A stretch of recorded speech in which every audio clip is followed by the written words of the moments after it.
where we wait until you become sick. By the time you go to hospital, Madam Speaker, some of the ailments or the challenges that you're facing that will easily have been prevented if we had early detections and warning, Madam Speaker, we find ways of containing it. As it is right now, Madam Speaker, we as a country continue to spend colossal amounts of money treating Kenyans. And you know, one of the biggest challenges that members in this house know without a fail on a single day, unless you are an animal from another planet, you cannot be a leader in this country and wake up at 6 and by 8 o'clock, you don't have a message in your phone from a Kenyan trying to reach out to you and saying, oh, I went to this hospital, this is what they want, I cannot afford, or we lost a relative and did this or the other. Therefore, over and above the very good intentions of this bill, it is even in our best of interest as leaders and those that are elites in society that we make this enabling legislation that provides a national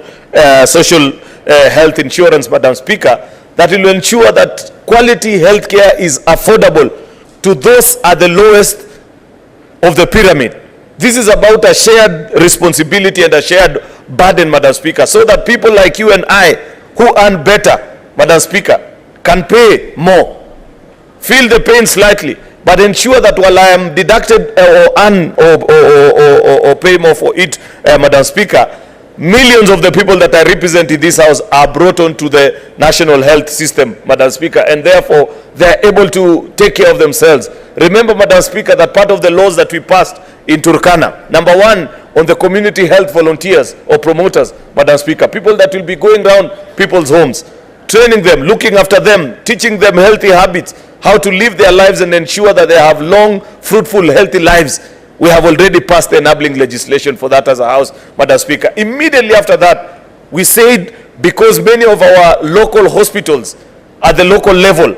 will be generating sufficient resources because many people will be sent, we must find ways, because this is part of the spirit of ensuring that devolution succeeds. In the comments that we've just made a few minutes ago, we will tie and ensure that those resources are tied to that same dispensary or health center or level 3 or level 4 hospital. We did that under the primary health care bill. This afternoon we have just come from debating, Madam Speaker, the digital health bill, ensuring that your data is properly captured. We are able to analyze you and know which part of the country or region, Madam Speaker, suffers from what particular disease and whatever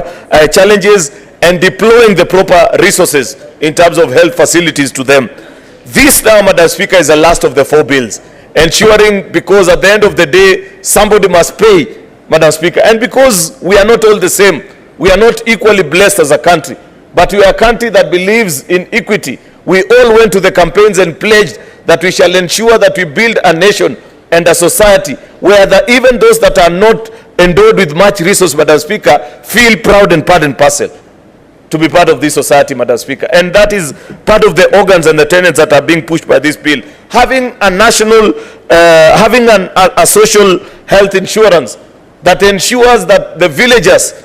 that wake up so early to vote for us and find us representing them in this house, Madam Speaker, have some form of comfort and cover. And this is the enabling legislation that is coming onto it. Therefore, we are providing a safety net, Madam Speaker, against the financial burden of medical expenses. And you know, Madam Speaker, it is a fact that is proven, and all of you know it in this house, Madam Speaker, that many families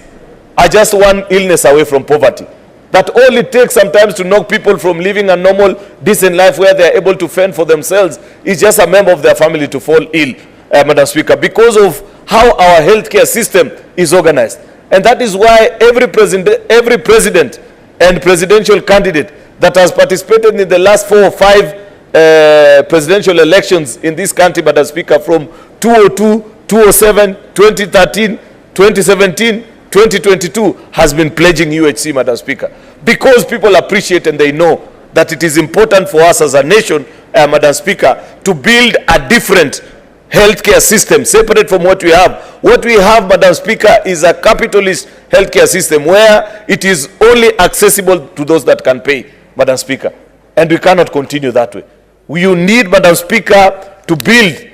and give enabling conditions